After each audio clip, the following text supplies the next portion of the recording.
ക്രിസ്തുയേശുവിൽ ഏവർക്കും സ്നേഹവന്ദനം. കർത്താവിൽ പ്രിയരെ, ദി ലാസ്റ്റ് ഗോസ്പൽ ചാനലിൻ്റെ 224ാമത് എപ്പിസോഡിലേക്ക് ഏവർക്കും ഹൃദ്യമായ സ്വാഗതം. വീണ്ടും ഒരു ക്രിസ്മസ് കാലം കൂടെ നമ്മെ തേടിയെത്തിയിരിക്കുന്നു. ലോകം മുഴുവൻ ക്രിസ്മസ് ആഘോഷത്തിൻ്റെ അന്തരീക്ഷത്തിലാണ്. ഏറ്റവും രസകരമായ കാര്യം, ഇപ്രാവശ്യം കേരളത്തിലെ കാലാവസ്ഥ പോലും ഒരു ക്രിസ്മസ് വൈബിലാണ് എന്ന് പറയാം. കാരണം പതിവില്ലാത്ത തണുപ്പ് ഭാരതത്തെ ആകെ, പ്രത്യേകിച്ചും കേരളത്തെ മുഴുവൻ വലയം ചെയ്തിരിക്കുന്നു.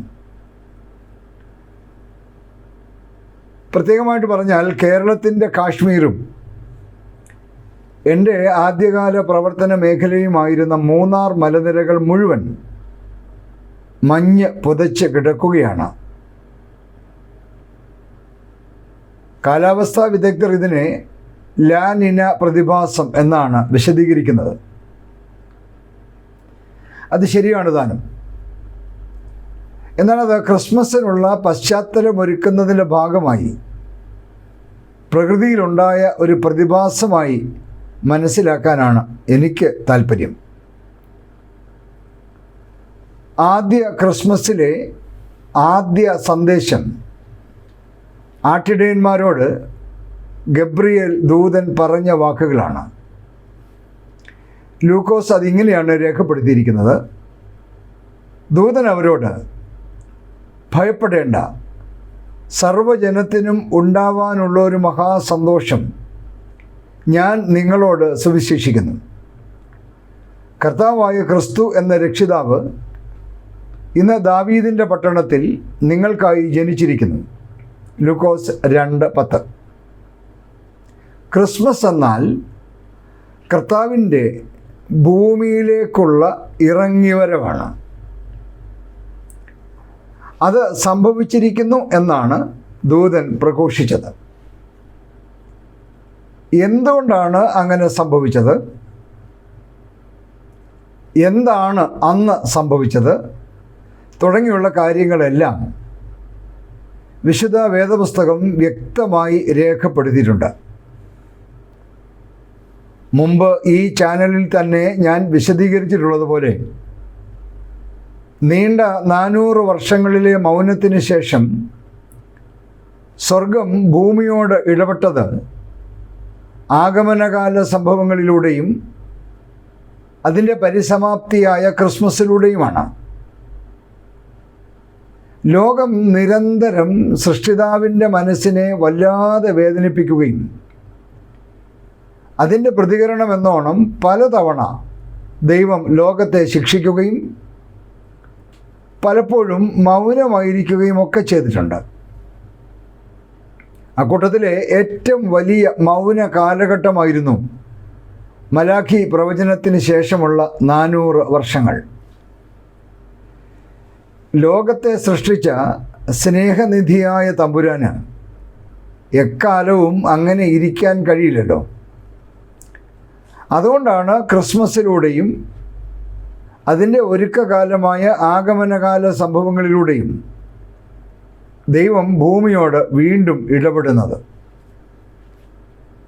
ഉദാത്ത സ്നേഹത്തിൻ്റെ ഇറങ്ങിവരവായ ആ വരവിൻ്റെ കാരണം യോഹന്നാൻ 3:16 രേഖപ്പെടുത്തിയിട്ടുണ്ട്. തൻ്റെ ഏകജാതനായ പുത്രനിൽ വിശ്വസിക്കുന്ന ഏവനും നശിച്ചു പോകാതെ നിത്യജീവൻ പ്രാപിക്കേണ്ടതിന് ദൈവം അവനെ നൽകുവാൻ തക്കവണ്ണം ലോകത്തെ സ്നേഹിച്ചു.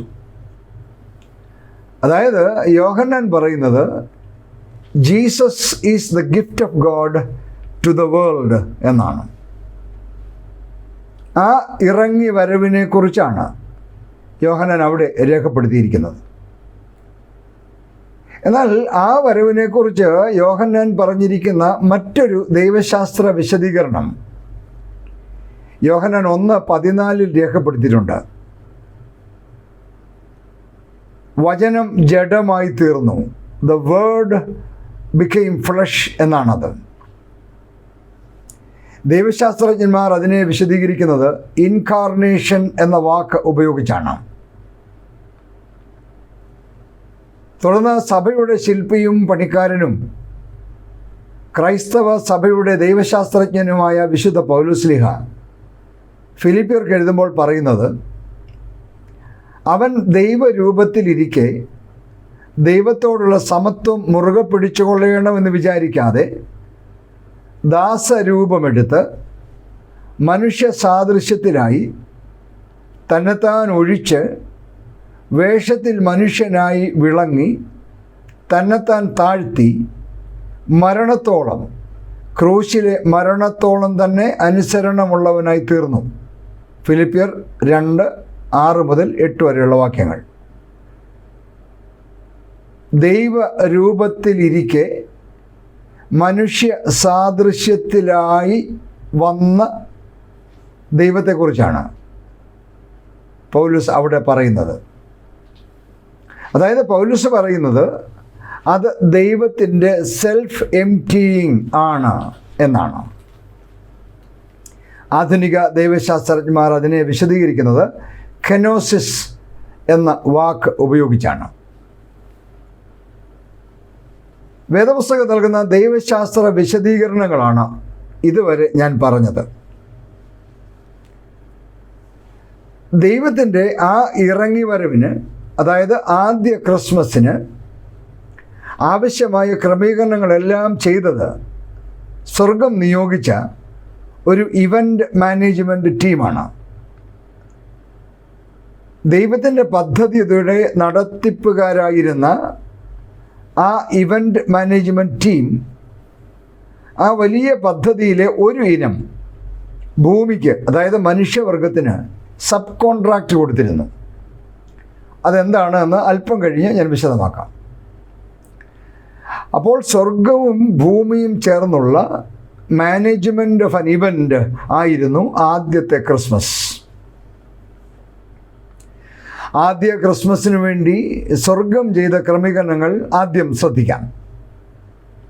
ഒന്ന്, സന്ദേശവും സന്ദേശകനും. ദൈവം ഒരു സ്വർഗീയ സന്ദേശം തയ്യാറാക്കി അത് ആ പദ്ധതിയിലെ പങ്കുകാരെയും ലോകത്തെയും അറിയിക്കാൻ ഗബ്രിയേൽ ദൂതനെ ചുമതലപ്പെടുത്തി. ദൈവകൽപ്പന അനുസരിച്ച് ഗബ്രിയേൽ ദൂതൻ ആദ്യം സെഖരിയ പുരോഹിതനെയും 6 മാസം കഴിഞ്ഞ് ഗലീലയിൽ മറിയയെയും പിന്നീട് യോസെഫിനെയും സന്ദർശിച്ച് ദൈവിക സന്ദേശം അറിയിച്ചു. 2, വരും വരാഴികകൾ പരിഗണിക്കാതെ ദൈവവചനമനുസരിച്ച് യോസേഫും മറിയയും യേശുവിൻ്റെ മാതാപിതാക്കളാകാൻ തങ്ങളെ തന്നെ സ്വയം സമർപ്പിച്ചു.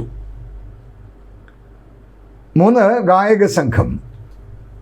ദൈവദൂതനോടൊപ്പം ഒരു വലിയ സന്ദേശം പങ്കിടാൻ സ്വർഗീയ മാലാഖമാരുടെ ഒരു ഗായക സംഘത്തെ ക്രമീകരിച്ചു. അവർ അത് മഹാസന്തോഷത്തോടെ നിർവഹിക്കുകയും ചെയ്തു. 4, രക്ഷകൻ്റെ ജനന വിവരം വേൾഡ് വൈഡ് ബ്രോഡ്കാസ്റ്റിങ്ങിനായി ഒരത്ഭുത നക്ഷത്രത്തെ തമ്പുരാൻ സൃഷ്ടിച്ചു.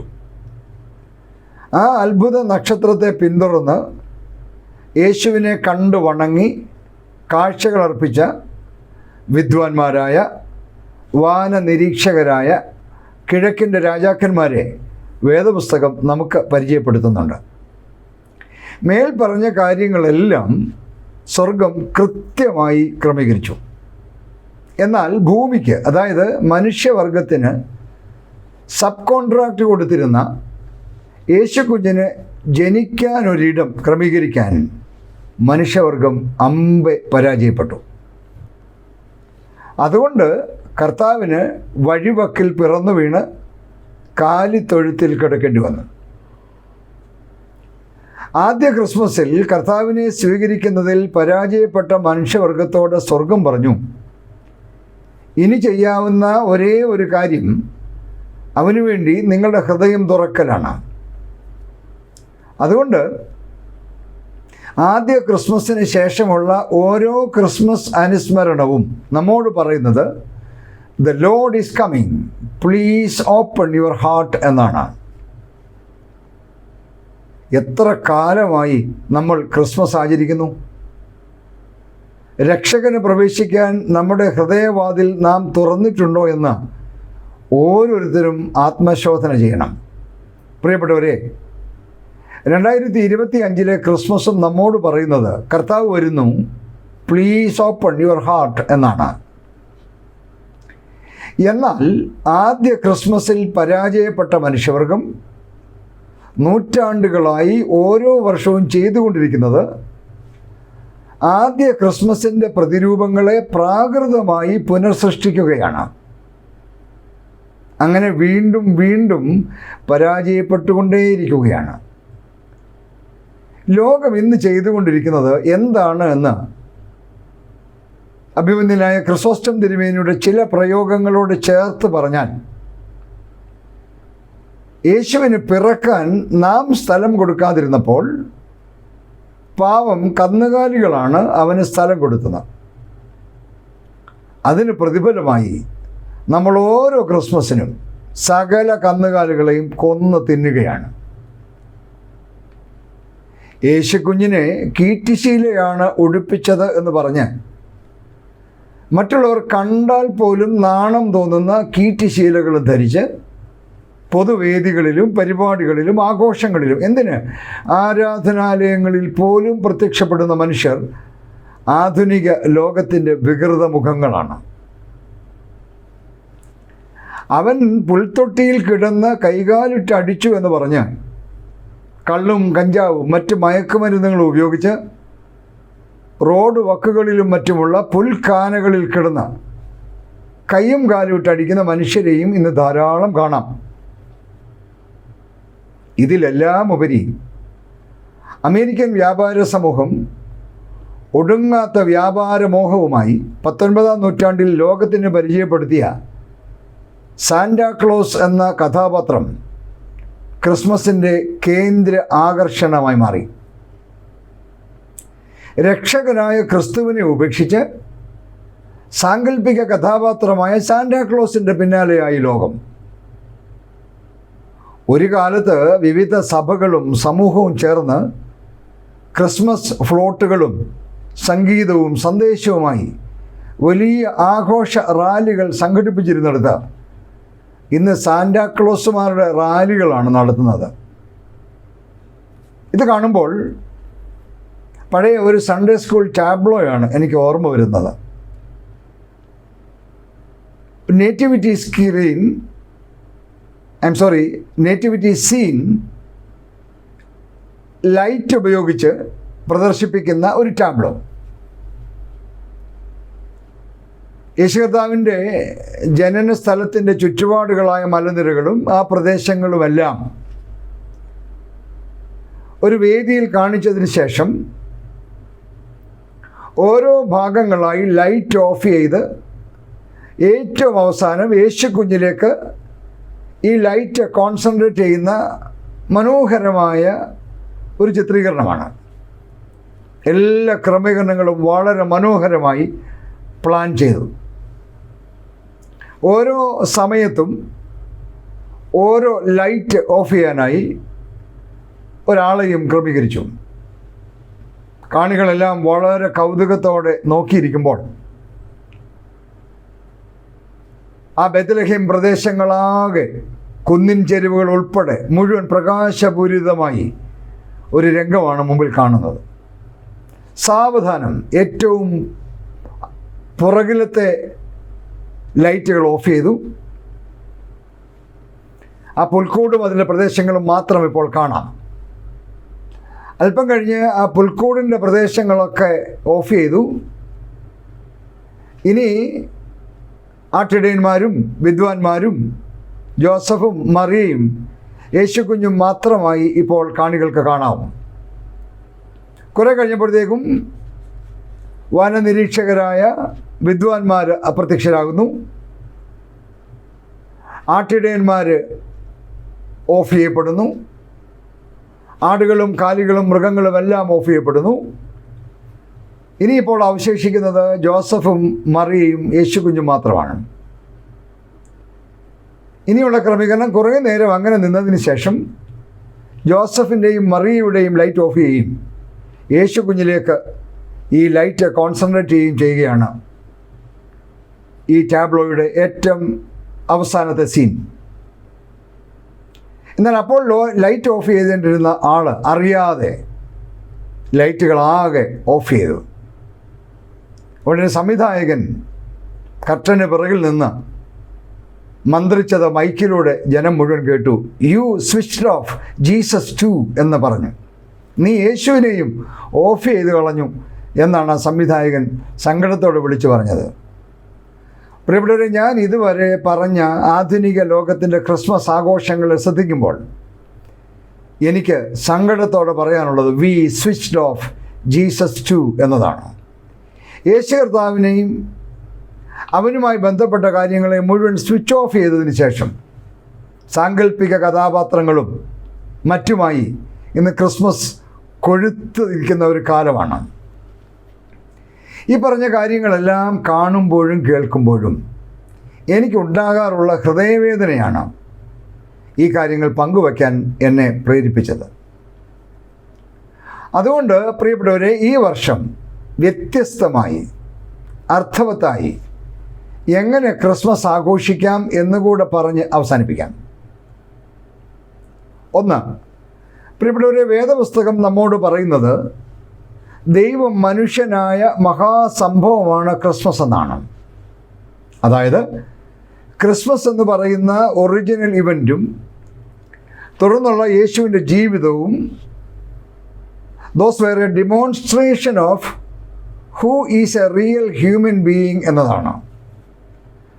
തൻ്റെ ജീവിതം കൊണ്ട് ശരിക്കും ഒരു മനുഷ്യൻ എങ്ങനെയാണ് ജീവിക്കേണ്ടത് എന്ന് യേശു കാണിച്ചു തരികയായിരുന്നു.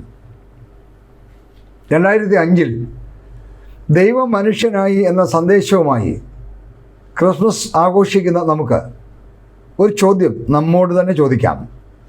നാം എന്നാണ് ഇനി ശരിക്കും നല്ല മനുഷ്യരാവുക? 2, ആദ്യ ക്രിസ്മസിന് ദൈവദൂതനോടുകൂടെ സ്വർഗീയ സൈന്യത്തിൻ്റെ ഒരു സംഘം പാടിയ പാട്ട് അത്യുന്നതങ്ങളിൽ ദൈവത്തിൻ്റെ മഹത്വം, ഭൂമിയിൽ ദൈവപ്രസാദമുള്ളവർക്ക് സമാധാനമെന്നാണ്.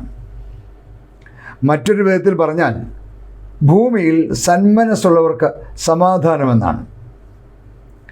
2025 ക്രിസ്മസ് ആഘോഷിക്കുന്ന നമ്മോട് സ്വർഗത്തിന് വിളിച്ചു പറയാനുള്ള സന്ദേശം, പ്രിയപ്പെട്ടവരെ, സന്മനസ്സുള്ളവരാകൂ എന്നാണ്. വീണ്ടും ഒരു ക്രിസ്മസ് ടാബ്ലോയിലേക്ക് നിങ്ങളുടെ ശ്രദ്ധ ക്ഷണിക്കട്ടെ. വീണ്ടും ഒരു നേറ്റിവിറ്റി സീൻ ടാബ്ലോയായി അവതരിപ്പിക്കുകയാണ്. വലിയൊരു പള്ളിയാണ്. സൺഡേ സ്കൂളിൽ ധാരാളം കുഞ്ഞുങ്ങളുണ്ട്. ഒരുപാട് മാതാപിതാക്കൾ അവരുടെ കുഞ്ഞുങ്ങളെ ഈ ടാബ്ലോയിൽ അംഗമാക്കണം എന്ന അഭ്യർത്ഥനയുമായി വന്നു. സംഘാടകരാകെ കുഴഞ്ഞു. ഇത്രയും കഥാപാത്രങ്ങളെ ആവശ്യമില്ല, ഇത്രയും ആളുകളെ അക്കോമഡേറ്റ് ചെയ്യാൻ ബുദ്ധിമുട്ടാണ്. എന്നാൽ മാതാപിതാക്കളുടെ നിർബന്ധം കാരണം കഴിയുന്നിടത്തോളം കുഞ്ഞുങ്ങളെ അക്കോമഡേറ്റ് ചെയ്യാനായിട്ട് അവർ തീരുമാനിച്ചു. അതുകൊണ്ട് വളരെ രസകരമായ ചില തീരുമാനങ്ങൾ അവരെടുത്തു. ഒരു മറിയയ്ക്കും ജോസഫിനും പകരം 2-3 ജോഡി ജോസഫിനെയും മറിയയെയും ആ വേദിയിൽ അവതരിപ്പിച്ചു. ആട്ടിടയന്മാർ ധാരാളം പേരെ അക്കോമഡേറ്റ് ചെയ്തു. വിദ്വാൻമാരുടെ എണ്ണം കൂട്ടി. എന്നിട്ടും കുറേ കൊച്ചു കുഞ്ഞുങ്ങൾ അധികം വന്നു. അപ്പോൾ അവരെയെല്ലാം ആടുകളായി സ്റ്റേജിൽ അവതരിപ്പിച്ചു. അപ്പോഴും ഒരാൾ മാത്രം ബാക്കി.